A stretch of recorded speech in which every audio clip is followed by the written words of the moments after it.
दोस्ती देखता है और ना दुश्मनी। बांग्लादेश की मौजूदा स्थिति पर यह कहावत बिल्कुल फिट बैठ रही। भारत से खाद्य पदार्थों के आयात पर रोक लगाकर बांग्लादेश ने अपने ही पेट पर लात मार दी। हालात यहां तक पहुंच गए कि दूध और दूसरे आवश्यक वस्तुओं की भारी कमी हो गई और अब भारत ने चावल के निर्यात पर भी रोक लगाने का विचार कर लिया है।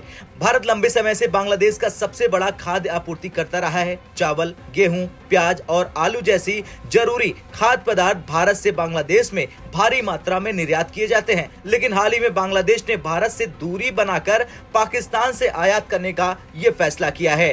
कुछ हफ्ते पहले भारत ने आलू और प्याज के निर्यात पर रोक लगाई। इसका मकसद घरेलू बाजार में कीमतों को स्थिर रखना था, लेकिन बांग्लादेश ने इसे भारत की साजिश के तौर पर देखा और पाकिस्तान की तरफ रुख किया। बांग्लादेश ने पाकिस्तान से प्याज और आलू खरीदने का फैसला किया, लेकिन ये कदम उल्टा पड़ गया। पाकिस्तान खुद खाद्य संकट से जूझ रहा, वहां घरेलू मांग पूरी करने के लिए अफगानिस्तान जैसे देशों से आयात करना पड़ रहा। भारत से आयात बंद होने से 48 घंटे के भीतर ही बांग्लादेश में दूध और जरूरी वस्तुओं की भारी कमी हो गई। स्थानीय बाजार में दाम आसमान छूने लगे। अब भारत चावल और गेहूं जैसे महत्वपूर्ण खाद्य पदार्थों के निर्यात पर रोक लगाने की योजना बना रहा। अब जरा भारत से बांग्लादेश निर्यात की मात्रा भी जान लीजिए।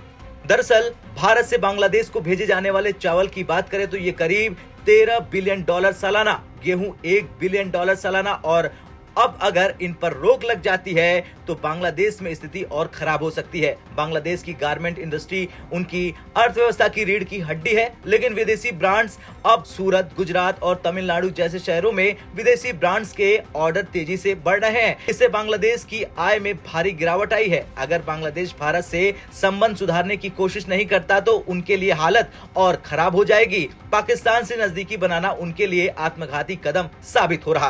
खैर, रिश्ते और व्यापार में समझदारी से काम लेना जरूरी है। बांग्लादेश को भारत जैसे सहयोगी देश से दूरी बनाने से पहले ये सोचना चाहिए था कि उनका पेट किसके भरोसे पर भर रहा था। इतिहास ने हमें सिखाया है कि गलत फैसले का नतीजा हमेशा बुरा होता है। उम्मीद करते हैं कि बांग्लादेश इस गलती को जल्द सुधारे। बांग्लादेश के इस संकट पर आपकी क्या राय है?